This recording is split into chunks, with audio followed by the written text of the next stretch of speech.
Қайырлы күн, құрметті көрермен. Бүгін біз кезекті тікелей эфирдегі шығаруымызды бастаймыз. Және бүгін біз вебинарды жалпыға бірдей декларациялау тақырыбында өткізбекпіз. Әрине бұл тақырып әлі де өзекті, себебі бізде биыл елімізде жалпыға бірдей декларациялаудың 3-ші кезеңі енгізіліп отыр. Және сонымен қатар бұл декларацияны биыл 3,9 миллион азамат тапсырады.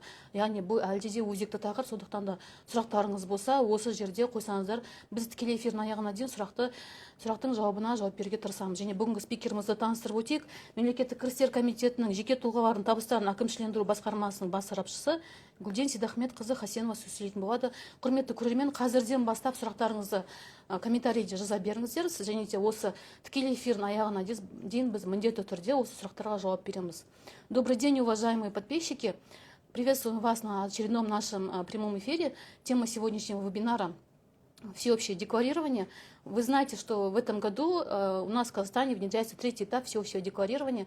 И в этом году декларацию представит около 4 миллионов человек. Поэтому эта тема до сих пор актуальная. До сих пор очень много вопросов поступает по всеобщему декларированию. Все-таки декларацию еще только начинают создавать. Поэтому, если у вас есть вопросы, вы можете оставить их в комментариях. Мы обязательно до конца эфира на них ответим. Ал енді сөз кезегін спикерімізге берейік. Гүлден Сейдахметқызы, өзіңізге осы жалпыға бірдей декларациялау туралы пайдалы ақпаратпен бөліссеңіз. Добрый день, уважаемые подписчики, добрый день, уважаемые налогоплательщики. Здравствуйте, Айнур Нурлашина. В канун праздника хочется всех поздравить женскую половину с наступающим праздником весны. Сегодняшняя наша тема – это всеобщее декларирование. На сегодняшний день это уже у всех на устах. Напомню, что всеобщее декларирование стартовало в 2021 году. На первом этапе с 1 января 2021 года сдали госслужащие приравненных к ним лиц, а также их супруги. На втором этапе у нас представили работники госучреждений, работники квазигоссектора, а также их супруги. И с этого года, с 1 января 2024 года, стартовал 3-й этап всеобщего декларирования, где представляют декларацию руководители, учредители, участники юридических лиц, а также и супруги, индивидуальный предприниматель и их супруги. И на 4-м этапе со следующего года будет сдавать вся оставшаяся категория населения. Хочется сказать, что в этом году руководители, учредители юридических лиц представляют, даже если индивидуальный предприниматель, даже если они приостановили свою деятельность, либо числятся бездействующими. Независимо от этого они сдают декларацию. Декларацию не представляют руководители филиалов и представительств, поскольку согласно Гражданского кодекса они не являются юридическими лицами. Не представляют у нас медиаторы, частные судебные исполнители, нотариусы. У них у всех будет со следующего года обязательства по сдаче декларации. Также не представляют, часто задают вопросы, члены кооперативов, ОСИ, КСК. У них нет обязательств, члены религиозных общественных объединений, у них также нет обязательств в этом году сдачи декларации. Вообще, само всеобщее декларирование, оно представляет сдачу 2 форм декларации. Сначала это входная декларация, все, которые впервые сдают декларацию 250-ю форму декларации об активах и обязательствах. Эта форма с собой вообще представляет, это своего рода точка отсчета. Все, что вы нажили своим непосильным трудом по состоянию на 31 декабря 2023 года, вы указываете в данной декларации. Срок представления декларации до 15 сентября. Представляют его по месту жительства. Что же указывается в этой данной декларации 250? Это в первую очередь движимое и недвижимое имущество зарегистрировано за пределами Республики Казахстан. То недвижимое имущество, которое находится у нас в Казахстане, допустим, вы проживаете здесь в Астане, а у вас есть там в Караганде или в Алмате недвижимость, либо здесь в Астане, такую недвижимость указывать не нужно.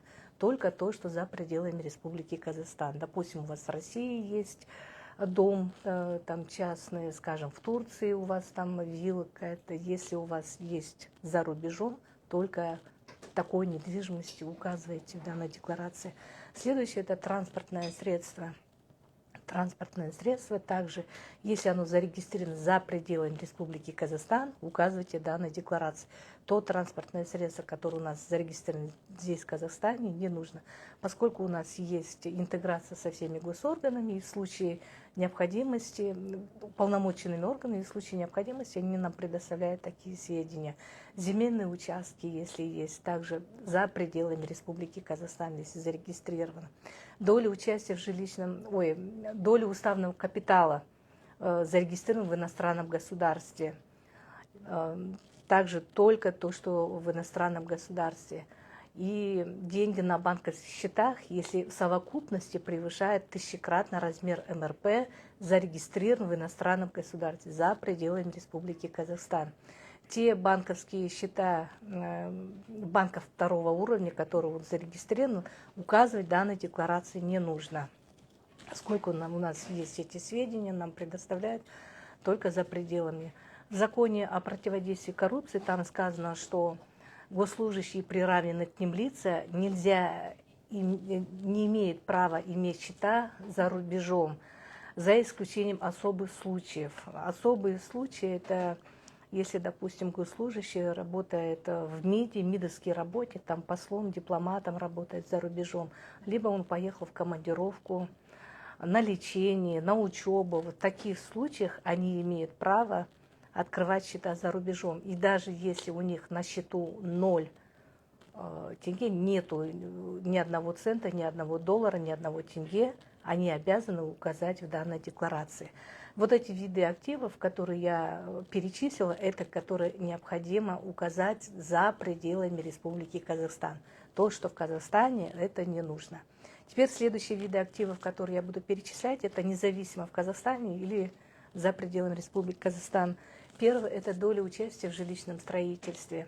Допустим, вы заключили договор с какой-то там компанией, и вам пообещали, что, скажем, в третьем квартале 2025 года, скажем, вот сдадут дом, и вы будете являться уже собственником, такой доли участия в жилищестроительстве необходимо указать в данной декларации, независимо в Казахстане или за пределами Республики Казахстан. Следующий вид активов – это инвестиционное золото. Если у вас есть инвестиционное золото, независимо в Казахстане или за пределами, указывайте в данной декларации. Следующий вид активов – это ценные бумаги, производно-финансовые инструменты, цифровые активы. Если у вас есть акции какие-то, очень часто вот, сталкиваемся на практике, что вот даже вот когда кандидаты, они забывают, что у них есть, когда-то в 2000 году купили акции, скажем, Казмунайгаза или Телекомовские, и забывают про эти акции, 1-2 акции, и не указали в данной декларации. Поэтому можно зайти на ссылку вот, в центральный депозитарий, можно обратиться туда и посмотреть, есть ли у вас на самом деле какие-то акции, либо цифровые активы какие-то. Следующий вид активов – это интеллектуальная собственность, авторские права. Если, допустим, вы изобрели что-то, написали книгу, стихи, сборник стихов выпустили, что-то вот новое запатентовали, есть у вас регистрация инвестиций, такие авторские права, интеллектуальная собственность указывайте в данной декларации. Следующий вид активов – это дебиторская, кредиторская задолженность, нотариально заверенная между физическими и другими лицами, только нотариально заверенная. Но здесь вот хочу сказать, что у нас в Казахстане такой менталитет, что когда мы занимаем друг другу деньги, допустим, ну вот коллеги заняли, допустим, крупную сумму, вот покупаю квартиру, мне не хватает, и я у вас заняла деньги. Мы как-то на доверительной основе, не заверяем нотариально, то в связи с введением всеобщего декларирования необходимо, если крупные суммы, речь идет о крупных суммах, необходимо нотариально заверять, поскольку на следующий год, когда вы будете сдавать декларацию 270 о доходах и имуществе, там есть такая графа приобретение имущества и источник покрытия расходов. Так вот, в этом разделе, где источник покрытия расходов, вам нужно будет расписывать документально подтверждение ваших расходов. Допустим, у вас годовой доход составил вот в 2024 году, скажем, 12 миллионов, а вы на следующий покупаете за 50 миллионов жилье. И вот вы должны расписать там собственные средства, там 12 миллионов, на депозите у вас там в банке лежало, скажем, 20 миллионов, ЕНПФ вы сняли. И вы можете сказать, что вот я занимала там кому-то там деньги, нотариально заверили, они мне вернули, я добавила эти деньги. Ту сумму, которую вы не сможете документально подтвердить, будет изыматься подоходный налог в размере 10%. Следующий вид активов – это прочее имущество. Прочее имущество, если за единицу превышает тысячекратно размер МРП. Это может быть предмет антиквариата, это может быть какой-то музыкальный инструмент, это может быть породистое животное за одну голову, если превышает тысячекратно размер МРП. У нас минимальный расчетный показатель в прошлом году был 3450, это получается в пределах 3 миллиона 450 тысяч. Либо это какое-то ювелирное украшение, картина какая-то дорогостоящая. Если есть, то нужна будет оценка. Оценку необходимо сделать до сдачи декларации. Я вам уже говорила, что срок сдачи декларации у нас до 15 сентября. То есть, если вы собираетесь сдавать в мае месяце, то до мая месяца вы должны сделать оценку своего вот этого другого имущества. Оценка должна быть по состоянию на 31 декабря 2023 года. И следующий вид активов – это наличные деньги. Наличные деньги, если не превышает 10 тысячекратно размер МРП. Это 34 миллиона 500 тысяч, если у вас есть такие деньги.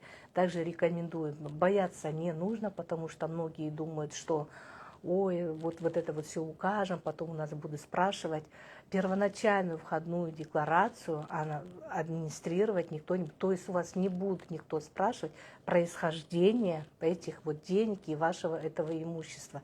Вас никто из налоговых органов не будут преследовать, не будут спрашивать. То есть вам дается самостоятельно, добросовестно, каждый несет ответственность за достоверность этих сведений, поэтому все, что у вас есть, рекомендуем все это отразить. Сейчас посмотрю, может быть, я что-то пропустила. Так. Нет, вот это вот имущество и активы, которые необходимо указать в данной декларации. Способы представления декларации – это у нас два способа: на бумажном носителе и в электронном виде. На бумажном носителе вы можете по месту жительства пойти в органы государственных доходов по месту жительства в явочном порядке, либо в ЦОН, либо по почте можно будет отправить. Ну, возможно, так получилось, что вы где-то находитесь на тот момент в сельской местности, до 15 сентября не сдали декларацию, вот последний день, есть возможность сдать по почте. У вас нету, допустим, в явочном порядке, вы не можете электронно, допустим, сдать через почтовое отделение. Если почтовый штемпель стоит 15 сентября, даже если оно придет нам позже срока, но штемпель стоит 15 сентября, оно считается сданное в срок.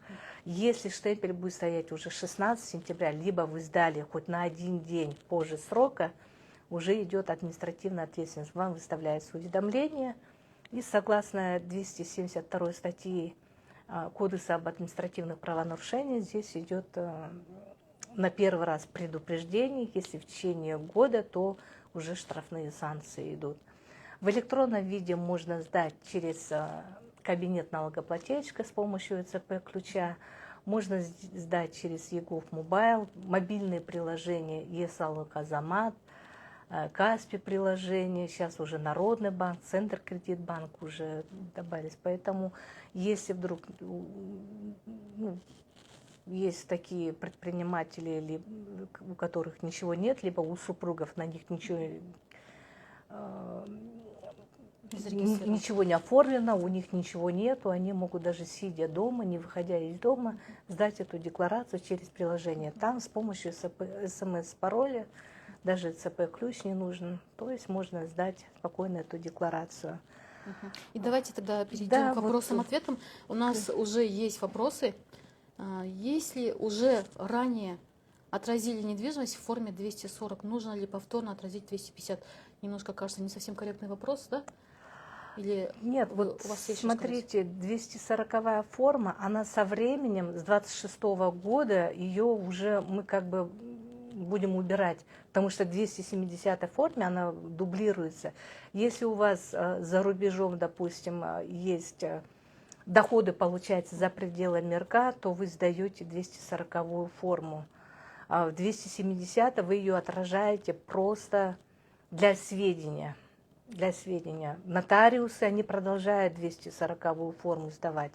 Если вы сдаете, допустим, в аренду помещение, можно отразить 270-е. Просто дело в том, что в 240-й форме там срок сдачи декларации до 31 марта и срок уплаты до 10 апреля.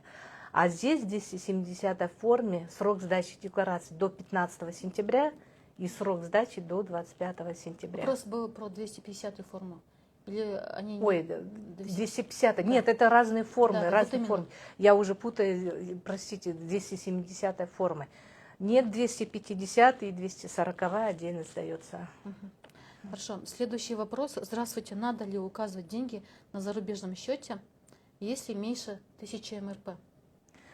Нет, если 1000 МРП в совокупности, если, то отражать не нужно физическим лицам. А если это государственный служащий или приравненное к ним лицо, который открыл в особых случаях, то ему необходимо отражать. Угу. Следующий вопрос. Я гражданин РК, но учредитель иностранной компании. Попадаю ли я в третий этап декларирования в этом году? Гражданин РК, но учредитель иностранной компании. Учредитель иностранной компании. Угу. А иностранная компания зарегистрирована за пределами РК, да? Получается так. Ну, тут не уточняют, конечно, что регистрация.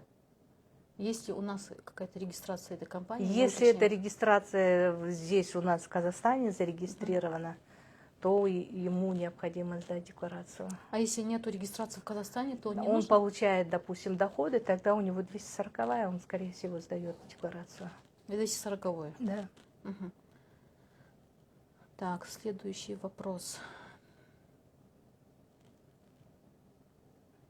Мына жақта қазақша сұрақ қойылған екен, олар не үшін төленеді? Бұл дегеніңіз двойное налогообложение емес па дейді. Бұл жерде салық төлеу мәселесі емес, алдымен декларацияны тапсыру мәселесі болып тұр. Сондықтан да бұл барлық қазақстандықтарға ортақ міндет. Бұл декларацияны 2025 жылы қазақстандықтар барлығы тапсыру керек болады. Ал биылғы жыл бұл декларацияны жеке кәсіпкерлер, олардың жұбайлары, заңды тұлғалардың басшылары, құрылтайшылары және олардың жұбайлары тапсыру керек. Сондықтан да бұл жерде, егер де сіз өзіңіздің табысыңызды, еңбек ақыңызды сол ресми жұмыс жасап, одан салықтарын төлеп отырсаңыз, бұл жерде ешқандай да қосымша салық төлеу қарастырылмаған. Және келесі сұрақтарға көшейік. Декларацию покажите саму и заполнение на примерах. Все-таки мы после того, как новая форма реализуется, мы пошаговую видеоинструкцию сделаем и разместим. Это по 270-й, да? По 250 и по 270 форме. Да, у нас вообще-то есть эта видеоинструкция прям пошаговая. Прошлогодняя. Но поскольку 250 форма в этом году немного изменилось, ну, есть какие-то изменения, которые на данный момент реализовываются. После реализации мы, конечно, сделаем пошаговую инструкцию и разместим на наших ресурсах. Поэтому следите за нашими публикациями. Следующий вопрос. Как заполнять дополнительную декларацию в случае ошибки первоначальной? Указывать полностью новую сумму или только разницу между суммами? Так, речь идет, наверное, о 270-й форме, потому что в 250-й вы указываете только наличные деньги, если речь идет о сумме. Вообще срок исковой давности, согласно 48-й статье Налогового кодекса, у нас 3 года. И декларация делится на 4 вида. Это первоначальная, очередная, дополнительная по уведомлению. В течение 3 лет вы имеете право корректировать свою первоначальную декларацию. Поэтому, если вы указали неправильно какую-то сумму, вы сдаете дополнительную декларацию и только разницу суммы указываете. И следующий вопрос. Если у осужденного человека, который находится в тюрьме, осталось приостановленное ИП, должен ли он сдать входную декларацию 250-00 и действует отсрочка в срок заключения? Нет, ему необходимо сдать декларацию, у него же ИИН есть. Я как говорила, что у нас есть два способа. Естественно, в явочном порядке он не может по почте отправить, либо законный представитель может через электронно сдать за него декларацию. Хорошо, спасибо. Следующий вопрос. Как мне отразить в декларации договор резервирования квартиры, который не является полноценным договором долевого участия? Ну, в 250 форме вообще у нас предусмотрено только договор долевого доля в жилищном строительстве. Если у вас есть такой договор, вы можете ее отразить в графе, где прочее имущество. Сделать оценку, на какую сумму вы там вложили, и указать как прочее имущество, если превышает тысячекратно размер МРП. И следующий вопрос. Я онкозаболевшая, получаю пособие на то, чтобы выживать. Его, естественно, не хватает. Мое ИП открыто, и пока дохода нет от слова совсем, появляется необходимость сбора денег в связи с болезнью. Как вот все вот эти доходы и, в общем, декларацию как будет правильно? Нужно будет правильно представить в данном случае. Если у нее есть обязательства в этом году сдачи 250, то там доходы не отражают. Там только активы и обязательства. А если речь идет о 270 форме, то у нас в этом году произошли изменения в налоговом кодексе, и там те, которые получают вот она пособие, все, что от налогового агента, эту строку убрали. То есть заработную плату, банковское вознаграждение, пособие, алименты. Эту строку уже заполнять не нужно. На сегодняшний день у нас действующая форма. Вы имеете право, поскольку налоговый кодекс все-таки превыше, чем правило заполнения, поэтому вы имеете право первую строку не заполнять. Но те деньги, которые вам поступают как благотворительность, они либо как материальная помощь, они облагаться не будут ничем. Она может их указать в 02 строке и также поставить как корректировка все. Спасибо большое. И следующий вопрос. Если есть металлический счет в зарубежном банке, на котором имеется 100 грамм цифрового золота, надо ли декларировать? Да. Надо декларировать. Да, необходимо это декларировать. Как указывать код страны биткоина в декларации 250, ведь биткоин не выпускается отдельной страной? Там код страны нужно будет, наверное, тогда казахстанский указывать, скорее всего. Хорошо, спасибо.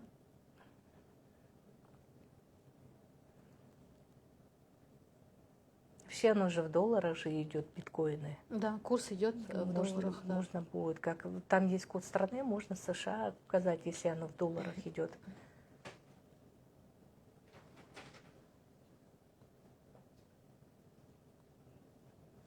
Вот еще один вопрос, даже это не вопрос, а больше недовольство. Все-таки озвучу. Вот ввели новшества, пошли расходы, вы обязываете все заверить, а почему не предоставляется нотариус безоплатный? Ну, нотариусы, они точно так же зарегистрированы, и у них есть своя форма отчетности. Ну, кто будет бесплатно делать? Хорошо, не было бы все очередь декларирования, вам нужно было бы что-то нотариально заверить. Ну, ни один же нотариус не пойдет бесплатно это заверять. Все, даже если у тебя брат или сестра нотариус, все равно нужно платить, там фиксированная сумма же, поэтому этот вопрос уже как бы не к нам. Да. И следующий вопрос. Можно ли отозвать 250-ю форму и сдать снова? Отозвать можно, если есть срок. Если вы сдали до 15 срок сдачи декларации до 15 сентября, и вы сдали, допустим, сейчас, вы можете ее отозвать. Если срок еще не прошел, отзывать можно и сдаете заново. Но если срок, допустим, вы 250 в прошлом году вошли в систему вторым этапом, то вы ее уже отозвать не можете, потому что он уже срок прошел. Вы можете только сдать дополнительную форму. Хорошо. И следующий вопрос, опять же про нотариусы. И еще дополнительно пишут, как избежать утечки информации. Ну, все, что вы представляете, вот это у нас есть налоговая тайна и конфиденциальность. Мы не можем вот это разглашать. У нас есть ответственность административная, уголовная ответственность предусмотрена. То есть все, что мы вот собираем, вот это оно от нас никуда не уходит. Если только официально какой-то запрос, допустим, адвокатский запрос пришел, судебные какие-то тяжбы. Только в таких случаях мы и то не всем даем такую информацию, а так утечки никакой не будет. Следующий вопрос. Как декларировать долг, если часть уже вернули? Брали 10 миллионов, но уже осталось вернуть только 3. Нотариальный договор займа есть, но он на всю сумму. Ну, укажите только ту сумму, которая у вас реально есть. Вот это. Всё. Вообще, обычно, когда вот часть какую-то возвращает через нотариуса, там тоже это оформить. Если он нотариально заверен, этот займ, то как на самом деле может доказать, что часть отдали? Это тоже нужно было через нотариуса вообще. Что такую-то сумму вернули, осталось только как бы дополнение к вот этому первоначальному договору. Идет дополнительный договор, что такая-то часть уже выплачена, вернули долг, осталось такой-то. Вот это вот было бы правильно. Спасибо за ответ на следующий вопрос. Добрый день. Если получаю пособие в другой стране, которое ниже минимальной зарплаты в стране пребывания, следовательно, налогом не облагается, нужно ли платить ИПН? Если нет, то согласно какому закону? Речь идет о каком-то пособии? Пособие, да. Я получаю пособие в другой стране, говорит. В другой стране, то есть не в Казахстане. Ну, вообще пособия, они не облагаются налогом. Она может отразить, но облагаться налогом не будет это. Да, спасибо за ответ. Сейчас следующий вопрос. Я продала квартиру менее года в собственности и являюсь учредителем. Должна ли я сдавать 240-ю или только 250-ю и 270-ю? Если физическое лицо является учредителем юридического лица, то у него в этом году есть обязательства по 250 форме, третьим этапом идет. Если она продала недвижимость в течение года, и там есть имущественный прирост, то с этой суммы имущественного прироста облагается 10% налог. Может указать либо 240 форме, либо 270 форме. Нет, 270 уже форму еще не представляют. То есть, наверное, все-таки 240, наверное, указать надо будет. Если в этом году только вошли в систему всеобщего декларирования, то 240 сдает до 31 марта. Хорошо.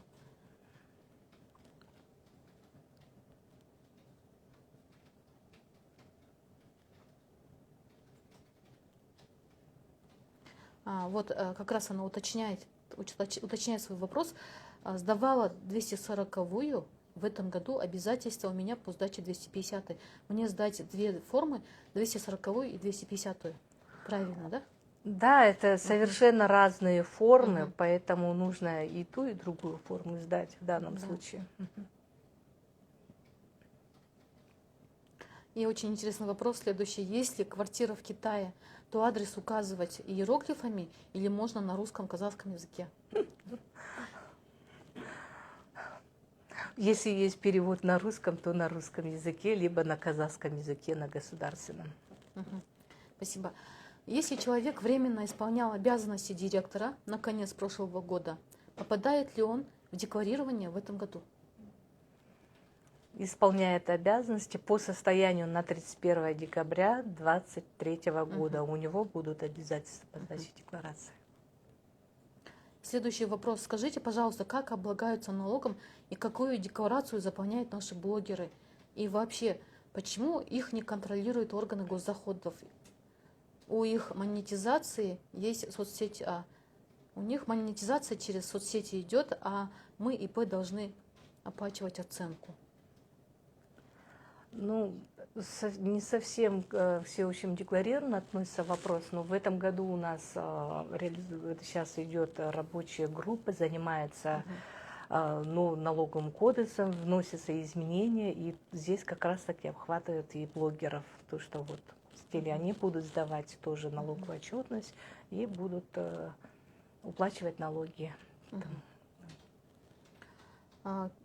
Бізде келесі сұрақ бар екен. 270-ші форма декларация ірі қара мал көрсетіле ме дейді. Негізі бұл 250-ші нысанды декларацияға қатысты сұрақ болуы мүмкін деп ойлап тұрмын, сіз қателескен шығарсыз. 250-ші нысанды декларация тапсырсаңыз, онда сіз ірі қара малдың егер бір басының, яғни бір данасының құны 1000 айлық есептік көрсеткіштен қымбат болса, осы жағдайда ғана сіз декларацияны тапсырасыз. Ал бойынша басқа бұның бағасы 1000 айлық есептік көрсеткіштен, яғни 3,5 миллион теңгеден аспайтын малдарыңызды көрсетпей қойсаңыздар болады. Себебі оның барлығы әрбір үй жануарына қатысты әрбір әкімдікте тиісті ветеринарлық паспорт бар. Аталған деректердің барлығы мемлекеттік кірістер органдарына келеді. Яғни бұл жерде сіздердің ол деректерді көрсетуіңіздің қажеті жоқ. Следующий вопрос. Является ли акционер учредителем юрлица и должен ли сдавать входную декларацию в этом году? Учредитель юрлица? Акционер учредителем юрлица является, и должен ли он сдавать входную декларацию? Да. Да, должен, да? Акционер и учредитель юридического лица. Следующий вопрос. Госслужащие сдают 270-ю форму. Там им нужно указывать зарплату и то, что продали недвижимость в прошлом году? То, что продали недвижимость в прошлом году, они указывают в 270-й форме, а зарплату можно не указывать, потому что в налоговом кодексе уже сидит эта норма, что то, что получили от налогового агента, указывать в декларации не нужно. Следующий вопрос. Когда ожидать обновленную форму 270-ю? Нулевые формы? Новые обновленные новые форму. обновленные? Да, система. Обещают вот в марте, что я так думаю, что к концу марта уже новая форма будет. Но на сегодняшний день действует действующая форма налоговой отчетности, поэтому вы можете сдавать. Она, если будет принята и сдана, то эта ошибка не будет. Уважаемые подписчики, когда у нас будет реализована в системе новая форма по 270-й декларации, то мы обязательно вас осведомим, мы сделаем объявление и, конечно же, вы увидите. Следующий вопрос. Облагается ли налогом вознаграждение за профессиональное обучение? За профессиональное обучение это, наверное, уже не вознаграждение будет, а это уже доход его. Доход, полученный самостоятельно. Оно будет, облагаться налогом, потому что это является доход. Следующий вопрос. Скажите, пожалуйста, почему на 30 дней, извиняюсь, продлили соцвыплаты, родила и до сих пор не могу получать родовое пособие до полтора года. Извините, Динара Сатайқызы, но этот вопрос не относится к компетенции органов государственных доходов. Вам нужно будет обратиться в Министерство труда и социальной защиты населения, потому что этот вопрос не в ведении Комитета госдоходов. Следующий вопрос. 19 января сдала и по сей день не могу получить. Это продолжение. Продолжение к тому вопросу, оказывается, извиняюсь. Так, очень доходчиво объясняется. Спасибо большое, с наступающим 8 марта.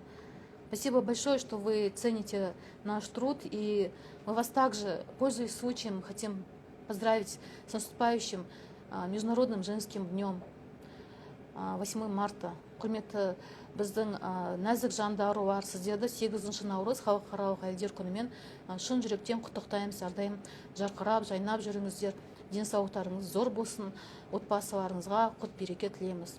Ал енді біз тікелей эфирімізді жалғастырайық. Сдал декларацию в 2016 году, затем уволился с госслужбы. В 2025 году буду сдавать 270-ю. За это время много нажито и подарено много мною было. в том числе деньги большие. Как доказать происхождение? Так, он был госслужащим, да? А он сдавал декларацию в 16 году, потом уволили все с госслужбы. Подождите, в 17 году? В 16 В году. 16 году. Да. Всеобщее декларирование у нас с 21 года. Мгм. Теперь он сейчас устраивается на госслужбу, да? Он не говорит, что он устраивается на госслужбу, он говорит, в 25 году буду сдавать 270. То есть это как обычный Ну, физик. как оставшаяся категория Да. населения, да? Ну, я же говорила уже, что Мгм. происхождение денег ваших, имущества спрашивать никто не будет. Первоначальную входную декларацию никто администрировать не будет. То есть все, что вы указали, это все ваше. Это как бы своего рода точка отсчета. Да. И нужно в этой декларации, уважаемые подписчики, максимально задекларировать ваше имущество, активы и обязательства. Следующий вопрос. Кредит, который взяли в казахстанском ломбарде, надо ли показать в декларации 250? Нет, не надо. Депозиты в банках второго уровня, счета в банках второго уровня, которые зарегистрированы в Казахстане, указывать 250 форме не нужно. Только за пределами Республики Казахстан. Следующий вопрос. Так, я потеряла мой вопрос. Сейчас, секундочку. Извиняюсь. Могу ли я в следующем году задекларировать 10 тысяч МРП на ребенка? Как понять на ребенка? Это вот, скорее всего, наличные деньги. Нет, декларацию будут сдавать оставшаяся категория населения, достигшей совершеннолетнего возраста. Мгм. Да. А если имеют наличные деньги физические лица, то есть несовершеннолетние?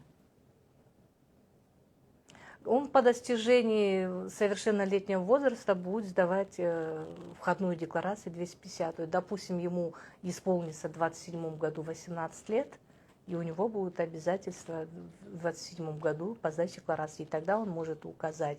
Несовершеннолетние граждане будут указывать, если законный представитель будет за них представлять декларацию, если на него оформлено недвижимое имущество за рубежом, есть счета в банках за рубежом, если у него есть доля участия в жилищном строительстве несовершеннолетним лица, и если есть дебиторская, кредиторская задолженность на несовершеннолетний, в таком случае законный представитель будет сдавать за него декларацию и указывать вот эти данные. В остальных случаях только по достижению совершеннолетия.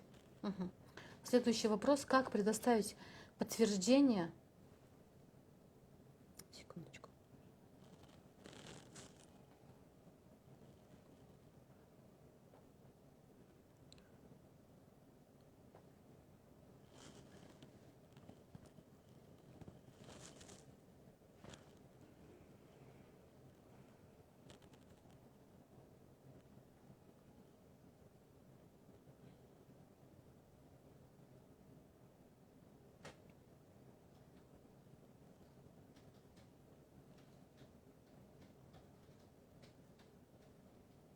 Как предоставить подтверждение об оплаченном налоге за рубежом, если страна пребывания выдает документ об уплаченном налоге в ноябре, а дедлайн формы 240 31 марта? Доходы, полученные за пределами Республики Казахстан, допустим, они получили доходы в 2023 году, у них обязательства по сдаче декларации в 2024 году до 31 марта. И срок уплаты до 10 апреля. Они должны к этому времени уже получить эти сведения, как уже год же прошел, мы же сдаем же декларацию на следующий год. Допустим, он в 23-м в ноябре получил, а он декларацию сдает в 24-м году за 23-й год. Поэтому я так думаю, что он должен успеть уже. Здесь еще такой нюанс, да. Есть конвенция об избежании двойного налогообложения. Допустим, он работает в США или там уехал на заработки, скажем, в Чехословакию или еще где-то, и получил там доходы, он является гражданином Республики Казахстан, он должен получить сертификат, подтверждающий резидентство, и предоставить в ту страну, где он получает доходы. Если он предоставит вот этот сертификат, то его в той стране освобождают от уплаты налогов, а вы знаете, что у нас в Казахстане самые лояльные ставки налогов, везде выше ставки налогов, чем у нас в Казахстане. Его там освобождают, и он будет сдавать декларацию здесь, только в Казахстане, и уплачивать здесь. Если есть конвенция об избежании двойного налогообложения. Если они не берут этот сертификат, подтверждающий резидентство, они обязаны платить и в той стране налог, и здесь, в Казахстане. Поэтому вот вам для сведения, вот такое вот как бы, я вам говорю, облегчить, чтобы избежать двойного налогообложения. Спасибо большое за полезную информацию. И следующий вопрос. Была же информация, что госслужащие по закону о противодействии коррупции должны указывать зарплату. И жене госслужащего тоже. То есть физлицу надо квартиру проданную указать в 270-й форме? В 270 форме, в нынешней действующей, там есть строка 01, доход облагаемого источника выплаты. Там мы, если помните, в прошлом году мы 270 сдавали, там зарплату, пособие, те, которые пенсию получают, банковское вознаграждение, все в это суммировали и ставили в 01 строке. В этом году у нас изменения в кодексе, поэтому то, что получено от налогоагента, мы это все видим, нам предоставляют такие сведения. Поэтому мы как бы немножко облегчили физическим лицам эту форму, чтобы не заполнять то, что нам и так предоставляют эти сведения, чтобы не заполняли. Поэтому хоть госслужащий, хоть простое физическое лицо, 01 строка не заполняется. Это на сегодняшний день в действующей форме декларации по желанию самого физического лица. Если он заполнит, ничего страшного, не заполнит, значит ничего. Это по действующей форме.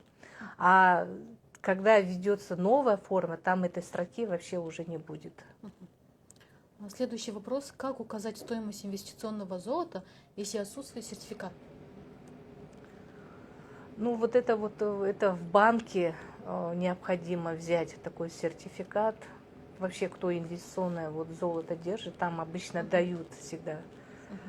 Я так думаю, что необходимо обратиться в банки и спросить вот этот сертификат. За достоверность сведений, то, что вы указываете в декларации, несет сам физическое лицо. Да. Поэтому перед тем, как заполнять декларацию, уважаемые подписчики, нужно, конечно, понимать, что ответственность за каждую предоставленную информацию, за каждое задекларированное имущество вы будете нести сами, поэтому нужно, конечно, хорошенько обдумать и потом только заполнить декларацию. Следующий вопрос. Являюсь учредителем общественного объединения, зарплату, доходы не имею, также являюсь председателем КСК. Сдала 250-ю форму, пишет. Правильно сдал.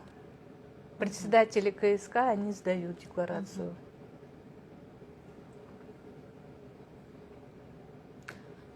Все-таки уточнение вопроса нам написали по профессиональному обучению. Облагается ли налогом вознаграждение, полученное за профессиональное обучение от Центра занятости населения в другой стране? Вознаграждение ниже минимальной заработной платы в стране пребывания.